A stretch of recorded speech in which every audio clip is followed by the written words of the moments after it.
पाठ पढ़ा है ना सभी ने? समझ में आ गया? Yes ma'am. Okay good.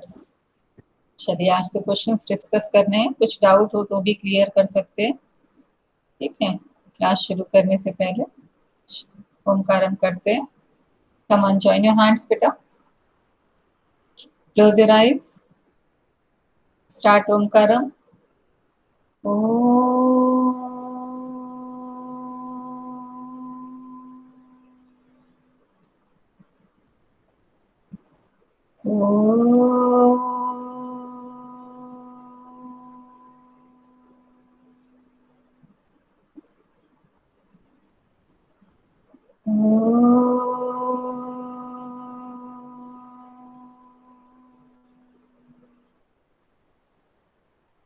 Sai Ram. Sairam ma'am. अच्छा, पाठ पढ़ लिया था एक बार और या समझ में आ गया था? यस मैम, पढ़ लिया था। पाठ समझ में आया था सभी को? Yes ma'am. ओके। कौन बताना चाहेगा किस पे पाठ आधारित है हमारा? आखिर हमारे पाठ में क्या बताया गया है? कौन बताएगा? कोई विलिंगली, देखें किसमें ताकत है, दम है इनिशिएटिव लेने के लिए। कौन बताएगा? कृष्णा आप बताओगे क्या? आप बहुत कम बात कर रहे हो आजकल। कृष्णा अनम्यूट करो। पाठ किसके बारे में, पाठ में क्या बताया गया है?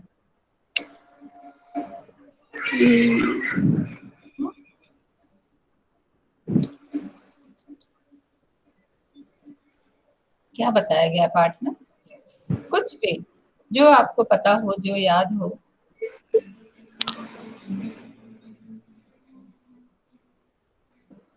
मैम पढ़ा ही नहीं। पढ़ा ही नहीं? तो मैंने जब पढ़ाया था तब भी नहीं ध्यान दिया होगा, है ना? ऐसा तो नहीं था कि ऑडियो वीडियो बंद करके बढ़िया सो रहे थे? No ma'am. कई बार ऐसा भी हो जाता है। चलो कोई बात नहीं। और कौन बता सकता है?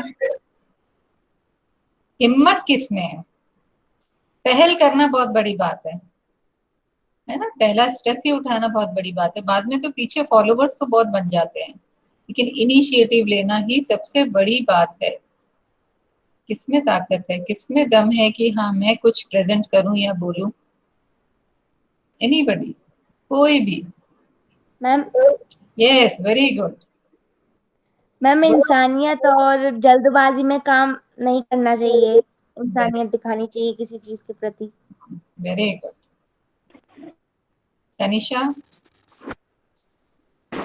मैम। हाँ, पूजा मैम बोल रही हमें है। ओके, कौन बोल रहा है, पूजा या तनिषा? तनिषा पहले आप बोल दो, आपने पहले अनम्यूट किया था। मैम जरूरी है मैम पूरी दुनिया में सब धोखा ही दे मैम। मैम दुनिया में बुरे लोग हैं तो अच्छे भी है मैम, ईमानदारी भी है। Very good. यस पूजा।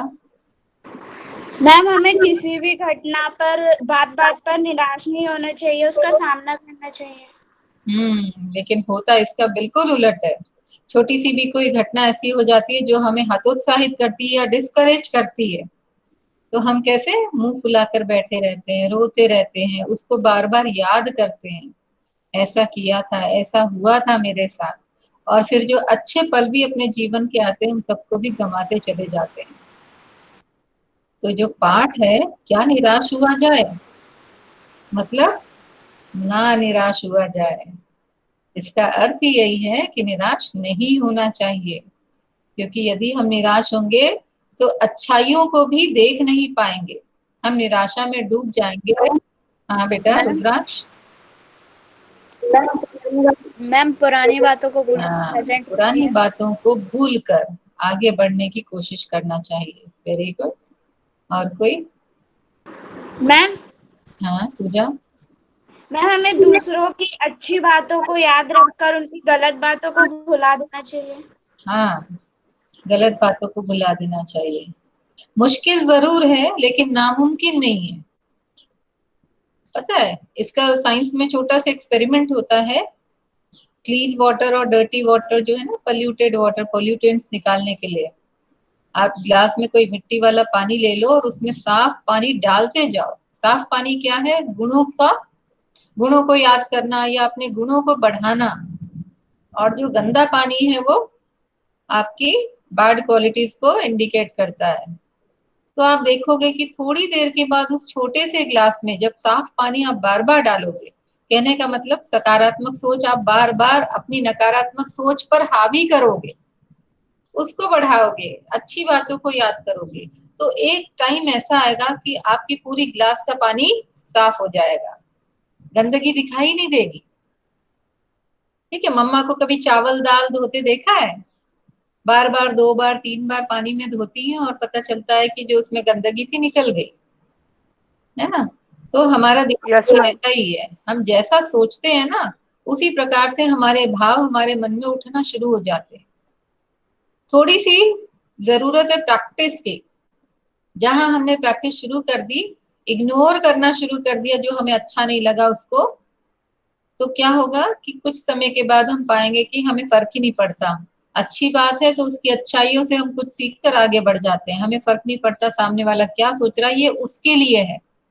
अगर उसने बुरा किया तो वो बुरा है, हम नहीं है। तो इस प्रकार से हम बार बार अगर जीवन में इन चीजों को देखते हैं, अनुभव करते हैं, तो हम पाएंगे कि जितना हम सकारात्मक सोच रखेंगे उतना ही सकारात्मक दिखाई देगा, पॉजिटिविटी आसपास दिखाई देगी। और जितनी नकारात्मक सोच रखेंगे, नेगेटिव सोच कर रखेंगे, बुराइयों को देखेंगे, उतना ही नकारात्मक दृष्टिकोण हमारा बन जाएगा और हम केवल दूसरों की कमियां ही ढूंढेंगे।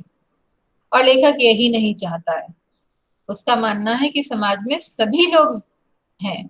ऐसा नहीं कि हमारे अंदर बुराई नहीं है, बुराइयां सभी के अंदर है। बस फर्क बस इतना है कि हम किस चीज को बढ़ाना चाहते हैं, विकसित करना चाहते हैं, डेवलप करना चाहते हैं, किस चीज में आगे जाना चाहते हैं। इसलिए उसने पाठ का जो शीर्षक है लेखक ने बड़े सोच समझ कर लिखा है। क्या निराश हुआ जाए? मतलब बिल्कुल भी निराश नहीं होना चाहिए। प्रकृति में ऐसे ढेर सारे उदाहरण हैं जो हमें बार बार ये बताते हैं कि निराश मत हो, आगे बढ़ो, प्रयास करो, प्रयास करो, प्रयास करो। एक छोटी सी चींटी से लेकर एक चिड़िया को यदि हम देखते हैं तो ये सभी हमें यही सिखाते हैं। मकड़ी भी यही करती है, जाला उसका तोड़ते जाओ फिर बनाएगी। चींटी बार बार गिरती है, बार बार उठती है, फिर सामान लेके चल पड़ती है। ठीक है, ऐसी बहुत सारी, चिड़िया का घोंसला आप देखोगे कई बार टूटता है और फिर भी वो प्रयास नहीं छोड़ते। तो हम इंसान तो बहुत समझदार हैं और हम चाहें तो कुछ भी कर सकते हैं, हमारे लिए कुछ भी नामुमकिन नहीं है, सब मुमकिन है। इम्पॉसिबल में ही आई एम पॉसिबल है। ठीक है, तो प्रश्न उत्तर की तरफ चलते हैं। ठीक है, आपकी किताबें नहीं होंगी तो मैं स्क्रीन प्रेजेंट कर रही हूँ। ठीक है, हो सकता है किसी के पास बुक नहीं हो अभी भी, तो इसलिए मैंने स्क्रीन प्रेजेंट करके इसमें स्लाइड में डाला हुआ है। स्क्रीन प्रेजेंट करने जा रही हूँ मैं।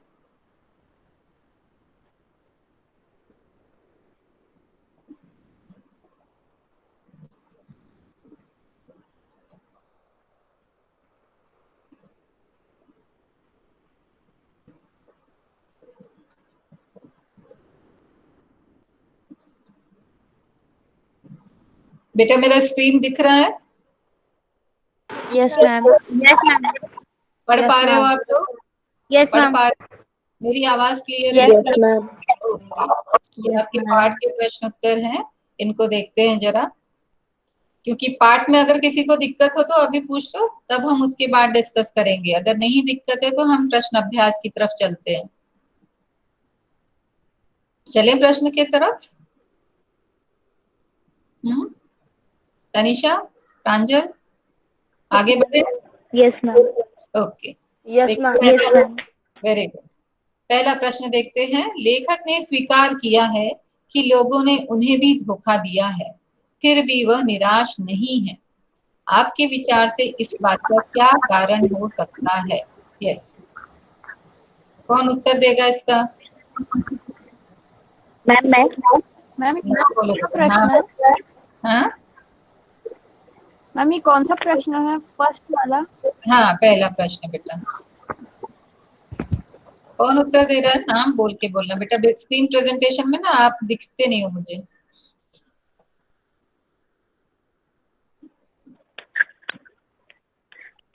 हरिया हरिया, कौन जवाब दे रहा है?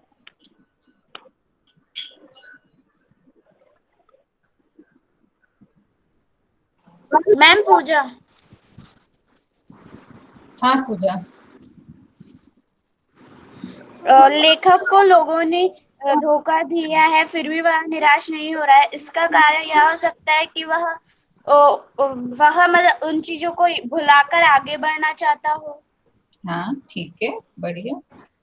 और कोई? और वो लेखक के साथ ज्यादा विश्वासघात नहीं हुआ होगा, इसलिए उन्होंने भुला दिया होगा उस चीज को।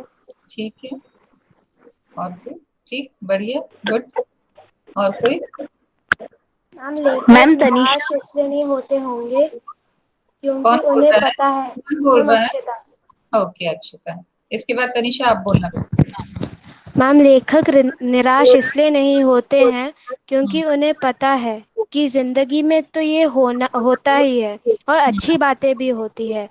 अगर हम्म, हम ये बुरी बातों को याद रखेंगे तो हम कभी भी आगे नहीं बढ़ पाएंगे। हम्म, बिल्कुल सही। तनिषा? तनिषा?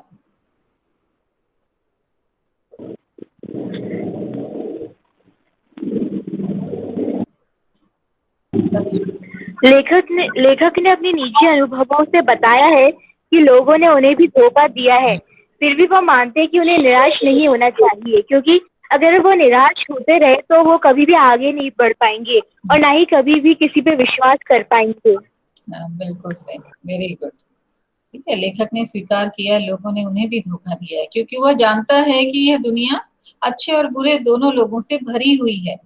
अगर बुरे लोग हमें दिख रहे हैं तो अच्छे लोगों की भी कोई कमी नहीं है। इसलिए कई बार लेखक ने अपने जीवन में धोखा खाया है, लेकिन वह फिर भी निराश नहीं होना चाहता। उसके अंदर उम्मीद है, उसके अंदर आस है, आशा की किरण है कि ऐसा हमेशा नहीं होगा। और उसका क्या कारण है? उसने जो दो घटनाएं बताई कि टिकट बाबू ने उसको 90 रुपया बचे हुए पैसे जो गलती से उनके पास रह गए थे और जिसके बारे में लेखक को भी नहीं पता था, वह उनको बीच में ढूंढ ढांड के भी लौटाया। इसके अलावा जब बस खराब हो गई तो रात के समय में जो कंडक्टर ने किया, दूर तक यात्रियों की मदद के लिए बस लेने गया और फिर उसके बच्चों के लिए दूध भी लेकर आया। उसने नहीं कुछ भी कहा था कि दूध लेते आना, या उसने किसी से ये चीज बताई नहीं थी, लेकिन उसने खुद से ही सोचा और उसके बच्चों के लिए इतना सोच कर वह लेकर आया। इन दो घटनाओं से लेखक को ये समझ में आ गया कि दुनिया में अभी भी अच्छे लोगों की कमी नहीं है। और इसलिए वो ये समझ रहा है कि धोखा तो बहुतों ने दिया है, लेकिन फिर भी ये छोटी छोटी जो बातें हैं इंसानियत की, या जिनसे हम मानवीय मूल्यों को देख सकते हैं, देख पाते हैं कि हमारे समाज में मानवीय मूल्य अभी भी खत्म नहीं हुए हैं, उसके लिए वो बोलता है कि ये धोखे पर भी भारी है, इनका वजन अभी भी ज्यादा है। चाहे ये एक ही घटना है, छोटी सी घटना है, या दो घटनाएं हैं, छोटी सी घटनाएं हैं, पर ये उन अविश्वास, विश्वासघात या धोखा पर बहुत ज्यादा हावी है। इनका भार जो है ये ज्यादा है। इसलिए वह निराश नहीं होना चाहता और वह कहता है कि कोई बात नहीं, धोखा दिया है तो हर व्यक्ति वैसा नहीं है। फर्क बस इतना है कि हम कितनों को मौका देते हैं। भाई हम ऑब्जर्व करेंगे, उन सबको अवसर देंगे, तब तो हमें पता चलेगा कि 10 में से 10 को अवसर दिया तो 10 में से कितने धोखा देकर गए और कितने मेरे अपने हैं। इसलिए वो बार बार आगे बढ़ने की कोशिश करता है और वह यह भी सोचता है कि यदि हम बुरी चीजों को या धोखे को, विश्वासघात को याद रखेंगे तो जीवन में खुश नहीं हो पाएंगे और ना ही हम आगे बढ़ पाएंगे। इसलिए जैसा आप लोगों ने अपनी अपनी राय दी थी कि अगर हम बुराइयों को या ऐसी खराब बातों को या निराश होने वाली बातों को याद रखेंगे तो हम जीवन में आगे नहीं बढ़ सकते, तरक्की या उन्नति नहीं कर सकते, हमारी प्रगति रुक जाएगी। यही कारण है वह निराश नहीं है। अब किसी को डाउट है इस प्रश्न में? कोई शंका, कोई संदेह? पहला प्रश्न। पूजा? ओके, आगे बढ़े। No ma'am. दूसरे प्रश्न की ओर देखिए। Yes ma'am. लेखक ने अपने जीवन की 2 घटनाओं में रेलवे टिकट बाबू और बस कंडक्टर की अच्छाई और ईमानदारी की बात बताई है। आप भी अपने या अपने किसी परिचित के साथ हुई किसी घटना के बारे में बताइए जिसमें किसी ने बिना किसी स्वार्थ के भलाई, ईमानदारी और अच्छाई के कार्य किए हों। आपके अपने जीवन के कोई घटना आपको याद नहीं आ रही है तो पास पड़ोस में या आपके घर बाहर आपके रिश्तेदारों में किसी के साथ ऐसा हुआ हो तो आप उस घटना के बारे में बहुत थोड़े से शब्दों में लिख सकते हैं और बताना चाहे तो आप अभी भी बता सकते हैं। है किसी के पास बताने लायक कुछ?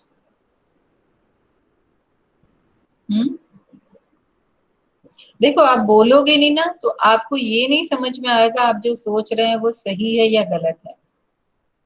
और ये मान के चलिए कि हंसने वालों की कमी नहीं है, कमी है अपने आप को प्रूव करने की, है ना। मैंने कहा इनिशिएटिव लेना बहुत बड़ी बात है। उत्तर गलत है या सही है ये मायने नहीं रखता, आप में कितना दम है ये मायने रखता है। आप में कितना कॉन्फिडेंस है, आप में कितना आत्मविश्वास है। अगर आपके पास ऐसी कोई घटना है आपके जीवन में भी हुई हो, छोटी भी घटना, तो आप बता सकते हैं। लिखना तो सभी को है, लेकिन हाँ हाँ प्रांजलि, यस बेटा, वेरी गुड। मेरे साथ एक बार ऐसा हुआ है कि मैं ट्रेन में कहीं जा रहा था और मैं तब छोटा था और मेरे साथ मम्मी थी जी। तो मैम जब हमें स्टेशन पे उतरना था और हमारे पास सामान बहुत ज्यादा था तो एक अंकल ने हमारी मदद करके हमें अच्छे से नीचे उतरवा दिया। Very good. तो आप सोचो कि ये छोटी सी चीज आज भी आपको याद है ना। तो ये है अच्छाई। हम Yes, ma'am. उनको नहीं जानते, उनको भी भूल गया होगा कि मैंने किसकी मदद की, कब की, लेकिन हमने उनको याद रखा इस बारे में कि हमारी मदद किसी ने की बिना किसी मतलब इच्छा की कि मुझे कुछ मिलेगा, हाँ कुछ मुझे बदले में दिया जाएगा, मुझे पैसे चाहिए या कुछ चाहिए। बस मानवता के नाते उन्होंने आपकी परेशानी को समझकर आपकी मदद की। तो ये आज आपको याद है, ये आपके मतलब दिल में कहीं बात बैठी हुई है कि देखो उन्होंने हमारी मदद की। ये बहुत बड़ी बात है। Very good. और कोई? मैम हाँ मैम एक बार हम लोग भोपाल गए थे अपने चाचा चाची के साथ, तो ना वहाँ पे मतलब मेरी मौसी है, उनका घर था, तो हम लोग वहां से वापस आ रहे थे तो वहाँ कुछ ज्यादा ही सामान था साथ में हमारे, तो हम लोग लैपटॉप भी ले गए थे, तो वो गलती से वो बस में ही छूट गया। फिर हम लोग आधे रास्ते तक आ गए, फिर याद आया कि लैपटॉप तो हम भूल ही गए। फिर वो चाचा जी ने किसी को कॉल किया, उस रिक्शा वाले को, उन्होंने बोला कि अभी पता नहीं कहाँ पे होगी। फिर वो उसका पीछा करे, फिर वो अंकल खुद ही आ गए वापस देने। देखो कितनी बड़ी बात है, कोई भी लैपटॉप लेके जा सकता था, है ना, इतनी महंगी चीज, लेकिन फिर भी वो आपको मिल गई, कितनी अच्छी बात है। Very good. ऐसी अनेकों घटनाएं हैं, कुछ हमको याद रहती है, कुछ नहीं भी रहती है, लेकिन आप अगर एक बार रिव्यू करोगे ना तो आपको पता चलेगा कि ये छोटी छोटी घटनाएं हमारे जीवन में हमें प्रेरक बनकर मदद करती है, प्रेरणा स्रोत है हमारे लिए। चलिए, ऐसी और भी घटनाएं सभी के पास होंगी, ठीक है, लेकिन आप बोलना नहीं चाहते तो कोई बात नहीं, ठीक है, तो आप लिखेंगे लेकिन जरूर। वेरी गुड, जिन्होंने बताया बहुत अच्छी बात है। देखिए अगला, पर्दाफाश। पर्दाफाश मतलब किसी की पोल खोलना। दोषों का पर्दाफाश करना कब बुरा रूप ले सकता है? कौन बताने जा रहा है? मैम हाँ बोलो बेटा, नाम बोलो, नाम नाम। मैम अक्षत। हाँ अक्षर बोलो। दोषों का पर्दाफाश करना बुरा रूप ले सकता है क्योंकि जब उसमें किसी को ठेस पहुंचे या बुरा लगे तो हम मजाक में करते हैं और वह दूसरा रास्ता लेकर गंभीर बात में परिवर्तित हो जाती है। बिल्कुल सही, गुड। और कोई? मैम तनीषा। हाँ तनिषा बोलो बेटा। दोषों का पर्दाफाश करना कब कब बुरा रूप ले लेता है, जब किसी को हमारा पक्ष पसंद ना आए और वो हमें हानि पहुंचा दे। हाँ, बिल्कुल सही, वो भी सही है। गुड। और कोई अपने विचार व्यक्त करना चाहता है? मैम, पर्दाफाश करने वाला व्यक्ति पैसे कमाने के चक्कर में किसी व्यक्ति को बदनाम कर रहा हो। हाँ, बहुत अच्छा। गुड। और पर्दाफाश क्यों किया जाता है ये बताओगे आप लोग? पर्दाफाश करना क्यों जरूरी होता है? किसी के बारे में जब आप कोई सच बताते हो तो आपका मुख्य उद्देश्य क्या होता है उसके बारे में? कि वो वापस ताकि वो अपनी ना गलती को दोहराए। माने। बिल्कुल, ताकि वो अपनी गलती को समझ ले और आगे ऐसा ना करे। हमारा उद्देश्य यही होना चाहिए। हमारा उद्देश्य उसको सुधारना होना चाहिए, उसको उसकी गलती का एहसास कराना होना चाहिए, लोगों को उसके बारे में बताना होना चाहिए कि लोग थोड़ा सा संभल जाएं, ठीक है, अवेयर हो जाएं, जिसको बोलते हैं, लोगों में जागरूकता हो जाए कि ऐसा भी हो सकता है। पर इसका अर्थ ये नहीं कि सब वैसे ही होते हैं। हमारा उद्देश्य सिर्फ यही होना चाहिए कि दोषों का पर्दाफाश इसलिए किया जाए ताकि हम उसे एहसास कराएं कि यह गलत है, या उसको सुधार सकें, या दूसरों को उसके छल से बचा सकें। बस ये उद्देश्य होना चाहिए। लेकिन अक्सर क्या होता है कि हम दोषों का, किसी का पर्दाफाश करते हैं दोष को, तो हम हर जगह उसकी जग हंसाई करवाते हैं, उसको बदनाम करते हैं, बेइज्जत करते हैं, उसका मजाक बना देते हैं।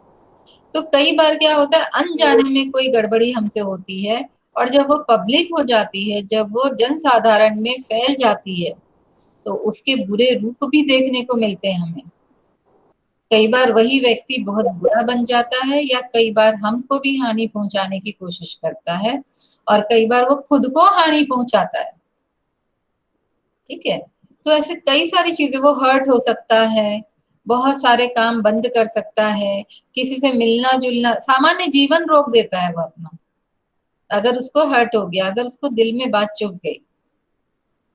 तो हमें इस चीज का विशेष ख्याल रखना चाहिए कि किसी की गलतियों के बारे में यदि हम किसी से चर्चा कर रहे हैं तो इस तरीके से करें कि उसको बुरा भी ना लगे और काम भी बन जाए, जो उद्देश्य हमारा था वो पूरा भी हो जाए।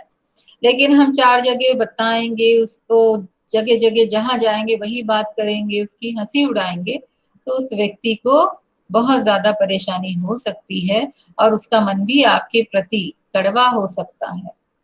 तो इसका विशेष ध्यान रखा जाए कि बदनाम करने या बेइज्जत करने के लिए, अपमानित करने के लिए, या फिर उसे नीचा दिखाने के लिए हम कभी भी किसी का पर्दाफाश न करें। जब इन कारणों से कोई किसी का पर्दाफाश करता है तो वह बुरा रूप ले लेता है, और सामने वाला हो सकता है बदला लेने की कोशिश करे, बदले की भावना से ग्रसित हो जाता है। तो इसका विशेष ख्याल रखना चाहिए। और किसी को कुछ कहना है इस प्रश्न के उत्तर में? समझ में आया? मैम हाँ बेटा। मैम लेखक के अनुसार दोषों का पर्दाफाश करना बुरी बात नहीं है। बुराई यह मालूम होती है कि किसी के आचरण के गलत पक्ष को उद्घाटित करके उसमें रस लिया जाता है। हाँ, और दोषोघाटन को एकमात्र कर्तव्य मान लिया जाता है। बुराई में रस लेना बुरी बात है, अच्छाई में उतना ही रस लेकर उजागर न करना और भी बुरी बात है। ठीक है, तो हम लोग क्या ढूंढते हैं? लोगों में कमी। किसी की अच्छी बात होती है तो हम कहीं नहीं फैलाते। मैम ये बुक में ही आंसर है। हाँ, बुक में ही है, ये तो जो आपने पढ़ा वो बुक में ही है। ठीक है, उसका तात्पर्य सिर्फ यही है कि यदि आप बुराई का पर्दाफाश करने का ठेका लेते हैं, अगर आप सोचते हैं कि नहीं मुझे तो बताना है सभी को कि इसमें क्या कमी है, क्या कमजोरी है, तो आपकी जिम्मेदारी बनती है कि उसके अच्छे जो पक्ष हैं उनको भी आप उतनी ही ईमानदारी से चारों जगह फैलाएं। ठीक है, चारों जगह फैलाना ये आपकी जिम्मेदारी बनता है। क्योंकि जब किसी की बुराई चारों तरफ फैल जाती है ना, अगर अच्छा भी होता है और फैला दिया आपने, तो कभी भी उस रूप में वापस नहीं आ पाता। इसकी एक घटना मेरे पास, मैंने कहीं पढ़ी थी, बताऊंगी कभी फुर्सत में, जब हम फ्री होंगे ना तब चर्चा करेंगे इसके बारे में, कि किस प्रकार से जब कोई चीज फैल जाती, किसी की बदनामी हो जाती, बेइज्जती हो जाती, तो आप कितना ही उस चीज को संभालने की कोशिश करें, आप संभाल नहीं सकते। चलिए अगले प्रश्न की तरफ चलते हैं। आजकल के बहुत से समाचार पत्र या समाचार चैनल दोषों का पर्दाफाश कर रहे हैं। ठीक है, ऐसे बहुत सारे चैनल देखते हो आप, समाचार पत्र में भी होता है और समाचार चैनलों में भी है कि विशेष कार्यक्रम होता है दोषों का पर्दाफाश। तो दोषों के पर्दाफाश के समय में जो ये कार्यक्रम चल रहा है, इस कार्यक्रम में जब हम दोषों का पर्दाफाश करते हैं उस चैनल के द्वारा, तो उसकी सार्थकता क्या, उसका उद्देश्य क्या होता है ऐसे कार्यक्रमों का?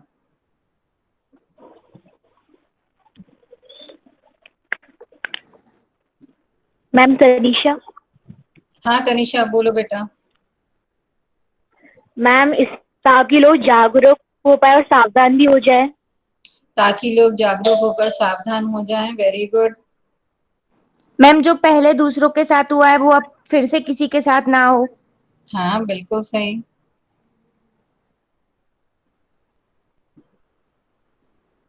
बहुत अच्छी बात है, लोगों को जागरूक करने के लिए, ताकि लोग सतर्क हो जाएं और अपने आप को संभाल पाएं।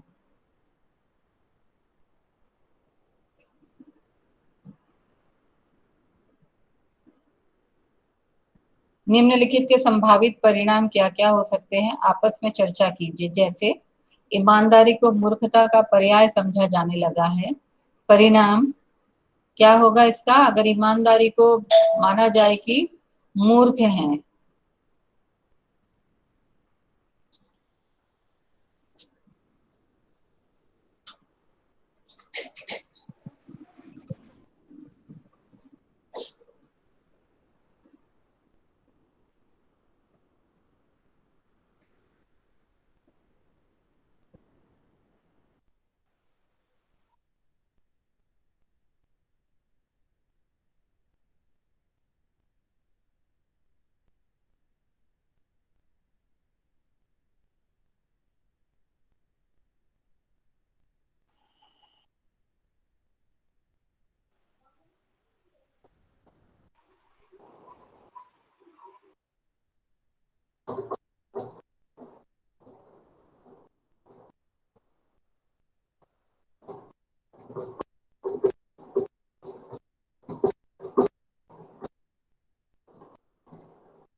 मैम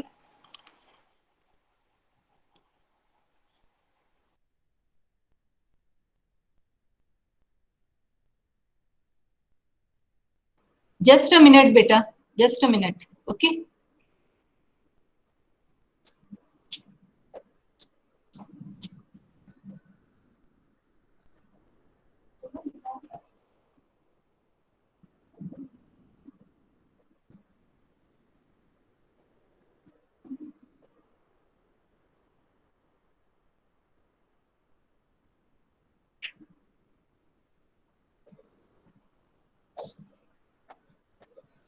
सॉरी बेटा, सॉरी।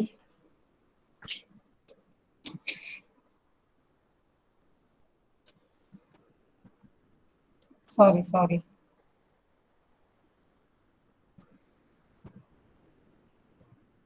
यस, कौन आंसर कर रहा है? Am I audible? Yes ma'am. Sorry बेटा, कोई आ गया था इस वजह से। ओके। ईमानदारी को मूर्खता का पर्याय समझा जाने लगा है। परिणाम भ्रष्टाचार बढ़ेगा। जैसा कि ये हमने पाठ में पढ़ा था कि जो ईमानदारी से कार्य करते हैं लोग उनको मूर्ख समझते हैं, क्योंकि सभी को आजकल शॉर्टकट मेथड्स बहुत पसंद है। शॉर्टकट का मतलब क्या है कि काम जल्दी से जल्दी उनको रिजल्ट दे, और इस वजह से वो गलत कामों को भी अपना लेते हैं। तो ईमानदारी, जो ईमानदारी को रखते हैं, जो ईमानदारी से काम करते हैं, या जो ईमानदार लोग हैं या सच्चे लोग हैं, उनको बोला जाता है कि ये तो मूर्ख है, ये दुनिया के साथ नहीं चल सकता। जब ये चीजें इस प्रकार से होती हैं कि समाज में उसको मूर्ख माना जाता है, तो उसका परिणाम ये होता है कि भ्रष्टाचार बढ़ जाता है, क्योंकि लोगों को जल्दी से जल्दी सफल बनने की इच्छा होती है और इस इच्छा से वो भ्रष्टाचार करने से चूकते नहीं है, गलत तरीके या गलत रास्ते अपना लेते हैं। तो इस वजह से क्या होता है कि भ्रष्टाचार में वृद्धि हो जाती है। अब आगे आपका प्रश्न है कि सच्चाई केवल भीरू और बेबस लोगों की हिस्से पड़ी है। सच्चाई का रास्ता केवल भीरू यानी डरपोक लोग या फिर मजबूर लोग जो कमजोर हैं, ऐसे लोग ही सच्चाई का साथ देते हैं। अगर ऐसा समाज में बोला जा रहा है या कहा जा रहा है कि जो सच बोलने वाले लोग हैं वो कमजोर और डरपोक होते हैं, तो इसका रिजल्ट क्या होगा? मैम पूजा, हाँ पूजा बेटा। मैम लोगों का विश्वास उठ जाएगा सच्चाई पर से और झूठ वो सब बढ़ेगा। Very good.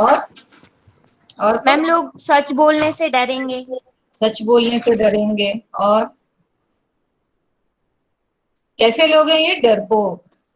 कैसे लोग हैं? बेबस। तो लोगों की तानाशाही दूसरों पर अपनी जो चलाते हैं ना, ऐसे लोगों की भरमार हो जाएगी। इन लोगों को डरा डरा के, क्योंकि ये तो डरपोक है, ये कुछ करेंगे नहीं, क्योंकि ये सच का सामना कर रहे हैं, सच वाले लोग हैं, सच्चाई का साथ देने वाले लोग हैं। पर क्योंकि ज्यादातर संख्या किसकी है? जो गलत काम करते हैं, झूठ बोल रहे हैं, तो इसलिए लोगों में तानाशाही बढ़ जाएगी, सच बोलने वाले लोगों की कमी होती जाएगी, लोग झूठ को सहारा देंगे या झूठ को बढ़ावा देंगे। इस प्रकार से तानाशाही स्थापित हो जाएगी। ठीक है, तानाशाही का मतलब है कि किसी पर जोर जबरदस्ती करना, अपनी चलाना, मोनोपोली चलाना। तो उस वजह से क्या होगा, उसका परिणाम क्या होगा? अगर ऐसा मान लिया जाता है कि सच्चाई भीरू और बेबस लोगों का ही केवल हथियार है, तो इससे क्या होगा कि समाज में सच बोलने वालों की कमी हो जाएगी। जो भी सच बोलेगा बेबसी का पर्याय माना जाएगा कि वो बेबस है इसीलिए सच का साथ दे रहा है, कमजोर है इसीलिए वो कोई गलत काम करना नहीं चाहता, झूठ बोलकर दूसरे काम नहीं निकालना चाहता, क्योंकि वो डरपोक है। तो इससे तानाशाही बढ़ती हुई नजर आएगी, झूठ का बोलबाला हो जाएगा, लोग झूठ पर ज्यादा विश्वास करेंगे और झूठ ही फलेगा फूलेगा। ठीक है, अगला देखते हैं। झूठ और फरेब का रोजगार करने वाले फल फूल रहे हैं। मैम हाँ बेटा। हम प्रांजल। हाँ प्रांजल बोलो। हम इस समय भ्रष्टाचार और बढ़ जाएगा। भ्रष्टाचार और बढ़ जाएगा। आपने कभी इमेजिन किया है कि जब आपके साथ कोई छोटी सी घटना घटी हो, मान लो क्लास की, मान लो मैं ही एक उदाहरण अपना ही दे देती हूँ कि ऐसा हो कि मैं किसी एक ही बच्चे से पूछ रही, मान लो अभी जैसे प्रांजल से ही बार बार पूछ रही, तो बच्चों को क्या लगेगा कि प्रांजल फेवरेट है मैडम का। ठीक है, हमसे तो पूछती नहीं तो अपन तो जवाब ही नहीं देंगे, हमारी सोच ऐसी हो जाएगी। ठीक है, जबकि ऐसा इसलिए नहीं है, ऑनलाइन में कुछ दिख नहीं रहा और आपको जब मैं इनवाइट करती हूँ तो आप बोलते नहीं हो, तो जो बच्चे बोलते हैं उन्हीं के नाम मुझे याद हो जाते हैं कि यही बच्चा जवाब देने वाला है। बीच बीच में पूछती रहती हूँ। लेकिन उसी प्रकार से जो ये काम है झूठ और फरेब, जब हमारे पड़ोस में या हमारे आसपास लोग झूठ का सहारा लेते हैं, फरेब का सहारा लेते हैं, गलत कार्य की वजह से वो फलते फूलते हैं, बहुत ज्यादा अमीर बन जाते हैं, सक्सेस मिलती है जिसको गलत तरीके से, तो हम ये सोचते हैं कि झूठा बन जाना और फरेबी बनना ही अच्छी बात है। हम निराश हो जाते हैं, हम अपना जो सच्चाई का रास्ता है, सही रास्ता है, उसको छोड़ने पर मजबूर होने लगते हैं कई बार, और कुछ लोग तो छोड़ भी देते हैं। जैसे कुछ साल पहले यहाँ पे व्यापम का घोटाला हुआ था, किसी को याद हो अगर तो, 6th 7th में 5th में व्यापम जो कि मेडिकल के लिए बच्चों को चुनते हैं, ठीक है, एमपी में। तो व्यापम घोटाला जो था वो इतना बहुत जोरदार हुआ था कि कई सालों तक वो चलता रहा, किसी को पता ही नहीं चला। उस व्यापम घोटाले में जब बात सामने आई कि लोग पैसे देकर, मतलब एग्जाम भी मेडिकल का, एमबीबीएस करने के लिए, डॉक्टरी करने के लिए एग्जाम देने वाला बच्चा भी वो बच्चा नहीं है जिसको एडमिशन मिला है, उसके नाम पर किसी और ने टेस्ट दिया, कई लाख कमाए, करोड़ों में कमाए, और एडमिशन ले रहा है वो बच्चा जिसको कुछ नहीं आता है। बाद में घुस गए तो डिग्री मिल गई, डिग्री मिल गई तो एक छोटा सा क्लिनिक खोल लिया। अब आप इमेजिन कर सकते हो कि जो पकड़े गए बाद में, उन्होंने कभी ये 10 साल पहले, 5 साल पहले सोचा भी नहीं होगा कि आने वाले समय में वो पकड़े जाएंगे, और कईयों की तो जान भी चली गई, क्योंकि जिन्होंने उनको आगे बढ़ाया था, जो अथॉरिटीज थी, उन्होंने उनको किसी न किसी तरीके से मार डाला। ये बहुत बड़ा घोटाला था व्यापम का, और इसमें बहुत सारे लोग फंसे, लेकिन फिर भी शायद तह तक नहीं पहुंच पाए, क्योंकि जितने वहां तक पहुंचने वाले लोग थे, जो जरिया थे, उन सबका कत्ल हो गया।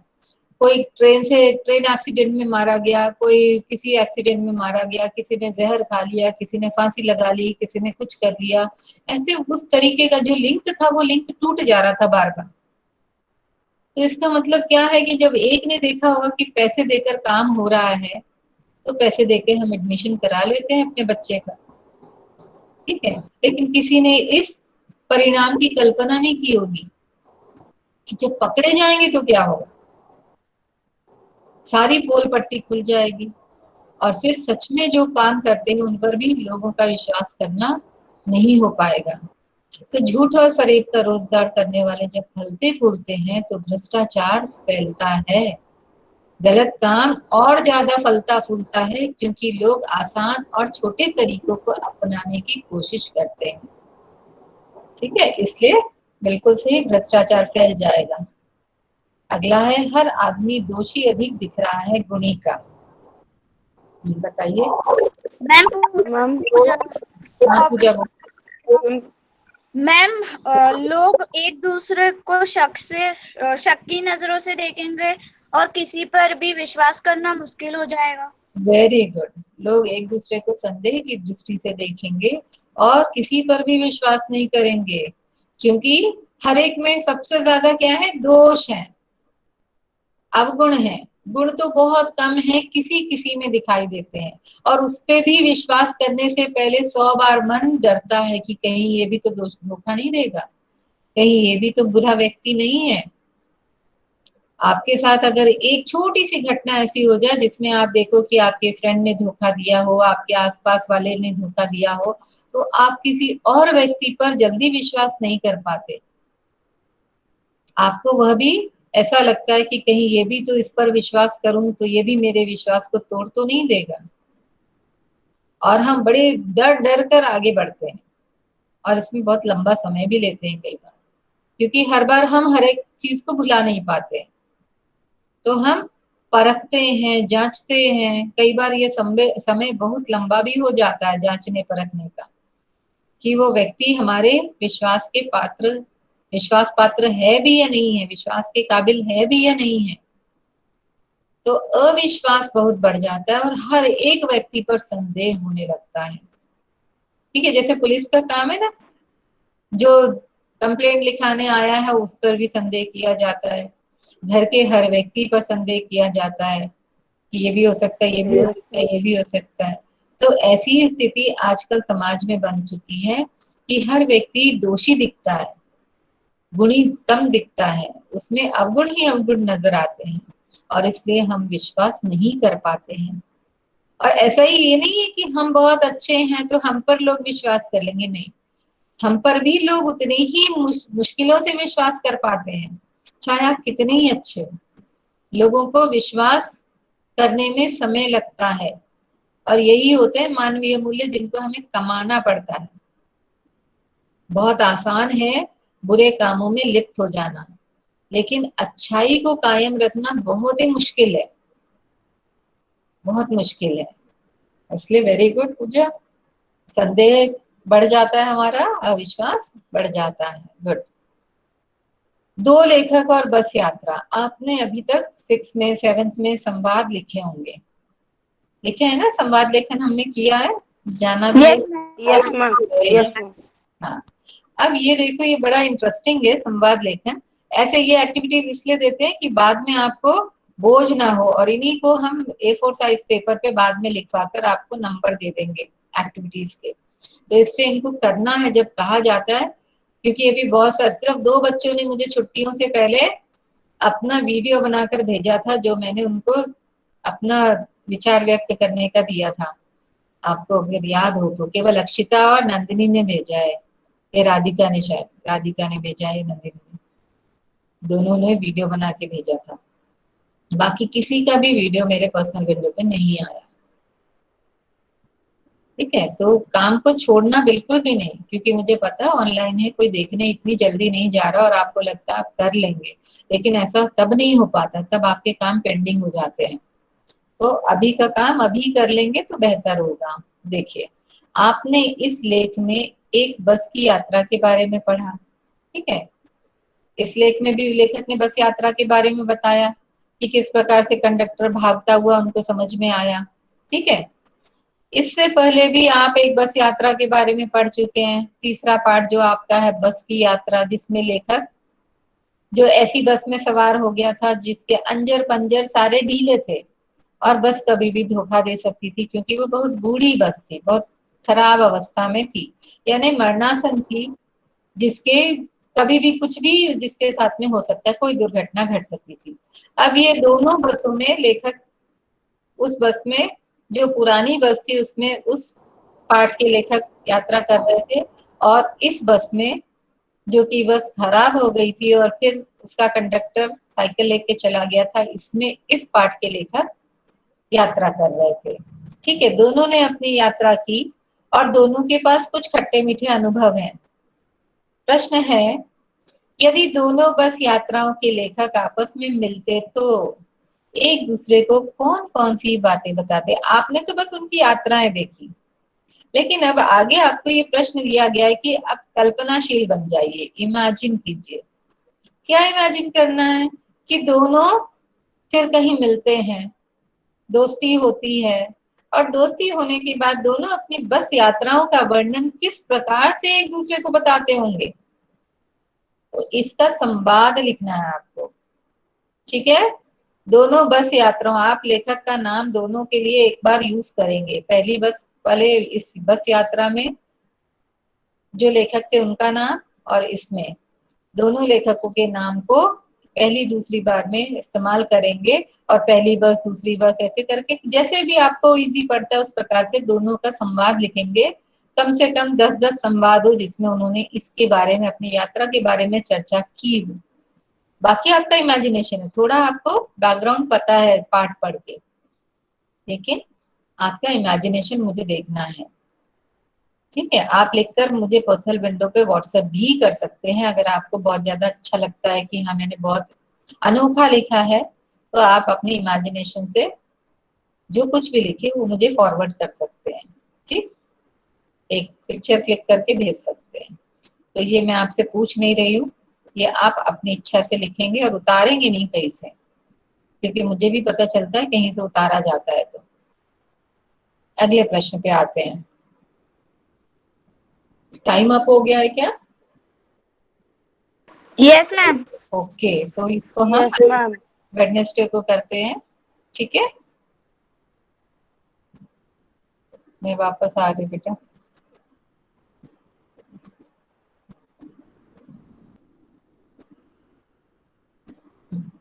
45 हो गया, सॉरी सॉरी। चलो शांति पाठ कर लेते हैं। ठीक है, चलिए।